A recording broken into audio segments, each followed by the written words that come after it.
patient, assess the client's ability to move independently, assess the client's flexibility, assess the client's age, medical diagnosis, cognitive status, skin integrity, nutritional status, continence, altered sensation, as well as the overall condition of the musculoskeletal system.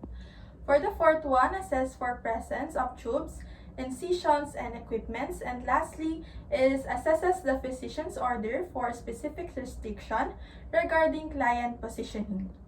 For the planning, gather all necessary equipments including pillows, rolled blankets or towels, footboard and heel protectors, trochanter rolls, hand rolls, and gloves. For the next one is raises level of bed to a comfortable working height, removes all pillow and devices used in previous position, and get an extra help as needed. For the implementation, perform hand hygiene and put on PPE if indicated, and then introduce yourself to the client. The next one is to verify the client using at least 2 identifiers. For examples are the name and birth date, or name and the identification number. And then compare identifiers with information on the client's medical record or client's identification band. The next one is to explain the procedure to the client and encourage them to participate as appropriate. Closes the room door and or curtains around the bed if possible, and then assembles equipment at the bedside. Raises level of bed to comfortable working height, lower the side rail and assist the client's side lying position. Remove all pillows and devices used in previous position, plan the moving technique, and then obtain any needed supportive devices or assistance. Follow proper body mechanic guidelines. So now, I will position the patient into supine. The first step is to introduce yourself to the patient. Hi ma'am, my name is Pia Magsino and I will assist you for today. Is it okay if I position you into supine? Yes, nurse. So the first step is to move the patient on the side.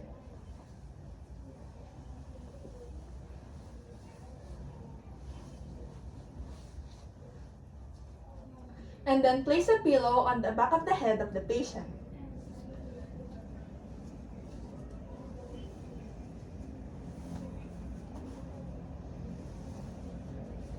And then place a rolled small towel on the lumbar area of the patient.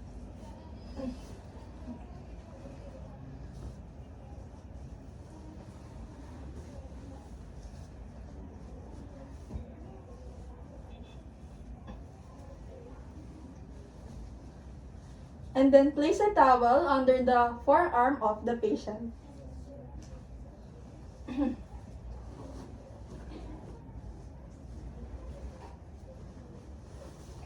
And then do it on the other side.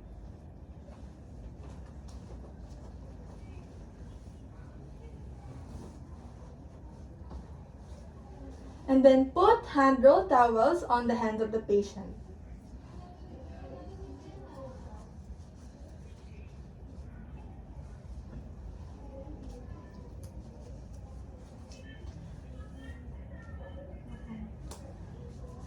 And then put trochanter parallel to lateral side of the thigh of the patient.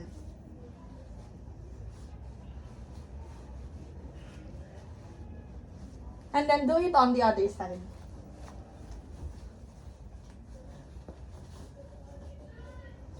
Lastly is to put a towel behind the foot of the patient, making sure that the toes are facing upwards.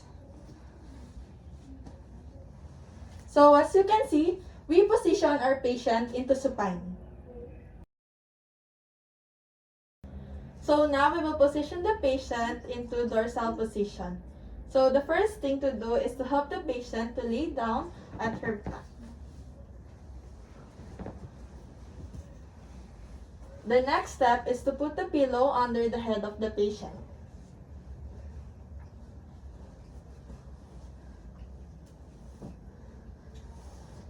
The next step is to flex the knee of the patient.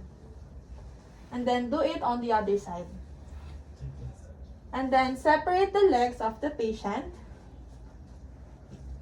And then put a blanket to the patient.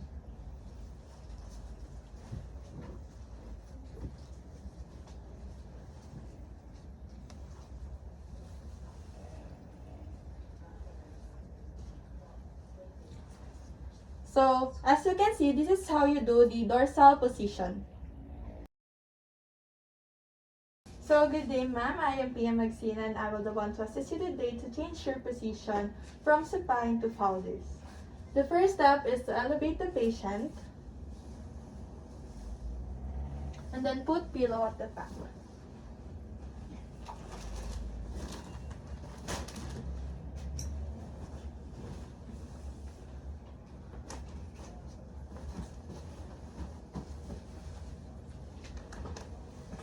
Until the patient's head and trunk raise up to 45 to 60 degree angle.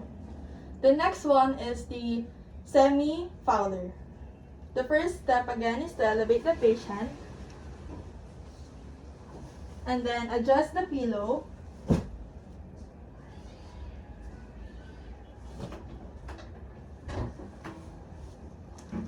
until the patient's head and trunk raise up to 30 degree angle.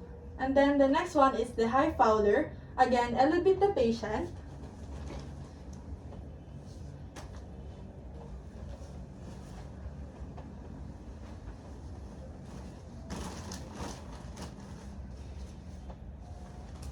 until the patient head and trunk raise up to 60 to 90 degree angle. So now I will position the patient into orthopnic position. Good day, ma'am. I am PM Magsino and I will assist you for today to change your position into orthopnic position. Ma'am, may I ask you to sit on the bed? Okay, nurse. Ma'am, I will place a table on across your lap. Is it okay? Yes, nurse.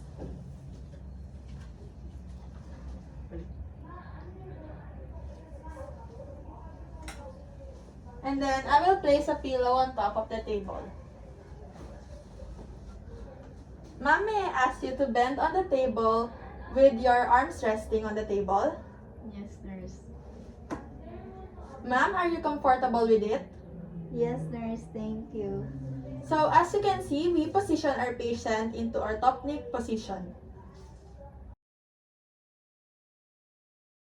So good day, ma'am. I am PM Magsina and I'll be the one to assist you today. Ma'am, the first thing we'll do is to move you over your side. But can you bend this knee, ma'am? Yes, nurse.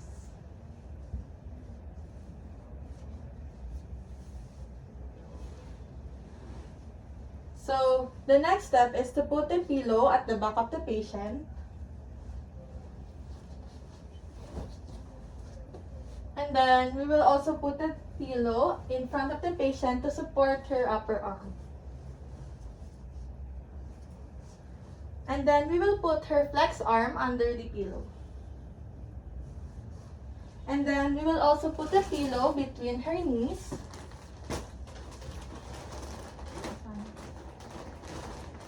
And lastly is we will place a trochanter behind his foot. And then do it on the other side.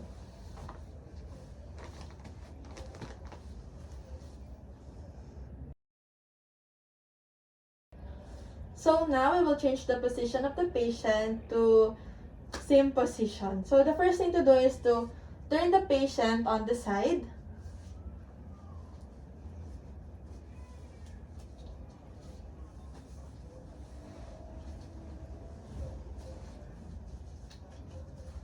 So bend the right knee upward to flex the leg. And then put a pillow under the arm to ensure that it is slightly flexed. Also put a pillow between the legs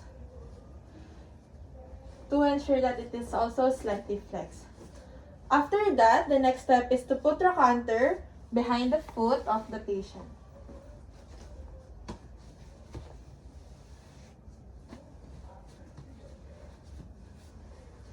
So as you can see, this is how we position our patient to same position.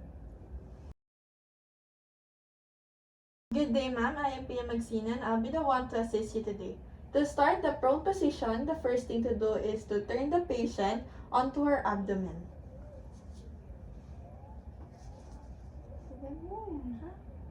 Tatayin mo na, kukunin mo lang ako pa lang. Wala na kung hindi ko na inaano. Dadapa na lang ako muna. Ha? Good day, ma'am. I am PM Magsinan. I'll be the one to assist you today. So to start the prone position, the first thing to do is to turn the patient onto her abdomen. 1, 2, 3. So the next step is to turn the head of the patient on one side. And then place your flex elbow near the patient's head.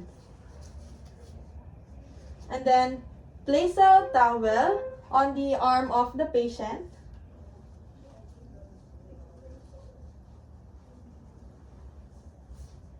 And then do it on the other side.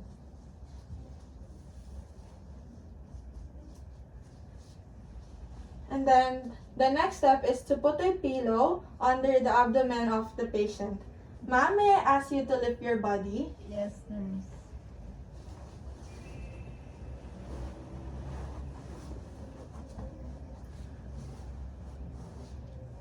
So the next step is to put a towel under the knees of the patient.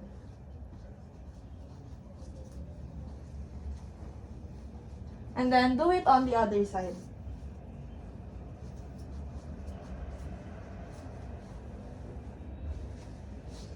And then the last step is to put a pillow under the leg of the patient.